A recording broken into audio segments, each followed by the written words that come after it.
Part D, discuss the differences in the motion of the falling object that would be observed if the hole were drilled from an equatorial position rather than from the South Pole. Okay, I think we can deal with all this now.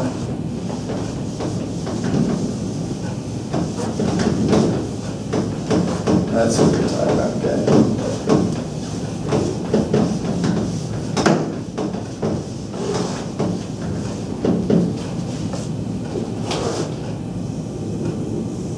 So we've got, here's the axis of the Earth, and there's our tunnel going that way. And surely the thing in this question is the Earth's rotation. That's surely got to be the factor here. Okay, so we've got an object here, and again,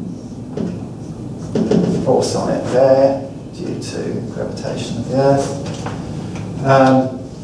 What's the difference then between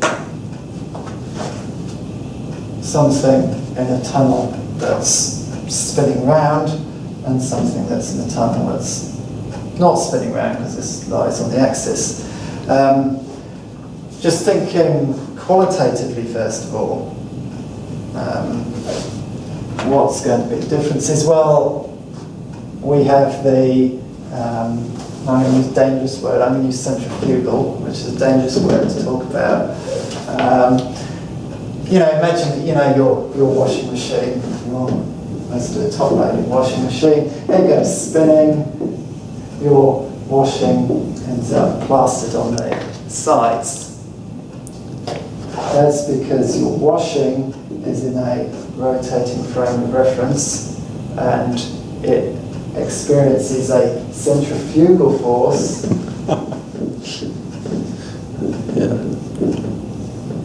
in its frame of reference. That is the crucial thing. And its frame of reference. If you're going to use that word centrifugal, you're talking about the frame of reference for the thing which the force is acting on, not some observer looking in which case we need to be talking about a centripetal force.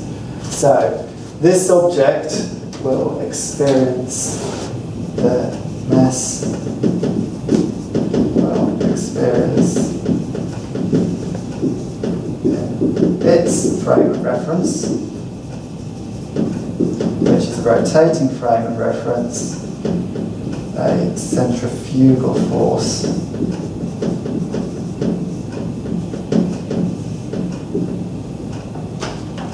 And the centrifugal force is going to depend on how fast this is rotating and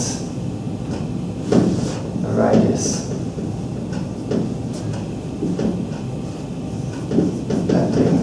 Dependent on angular velocity.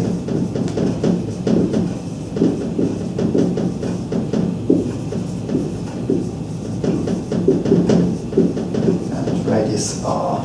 So the further altitudes, the greater the force. That will mean, so now we're talking in the object's frame of reference here.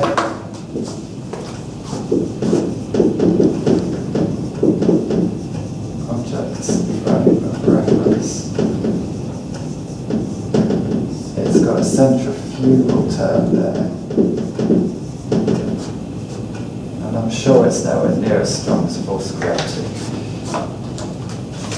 Well, it couldn't be, because otherwise we'd leave the Earth's surface if it were. Very good point.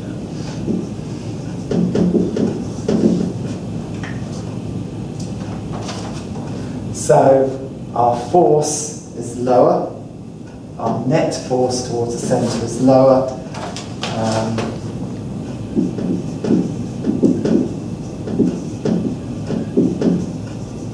Towards centre is lower.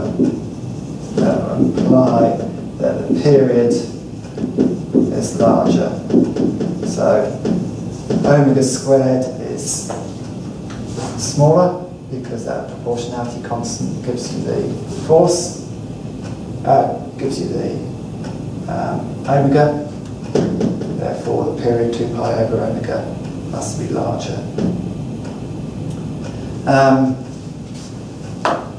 I don't think they expect you to know ins and outs of calculating centrifugal components, so probably a qualitative answer is sufficient here, rather than calculating exactly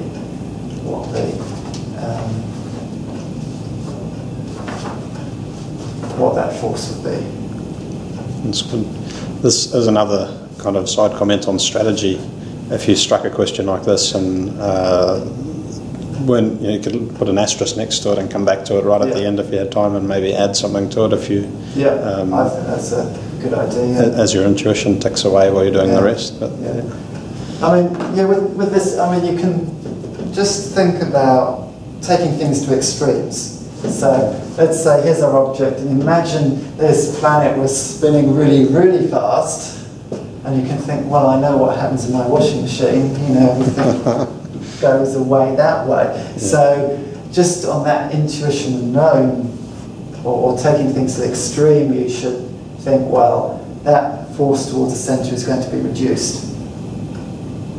And you can say that just from just your experience, you know, on very high spinning things don't go to the centre, they have an effective force in their frame of reference.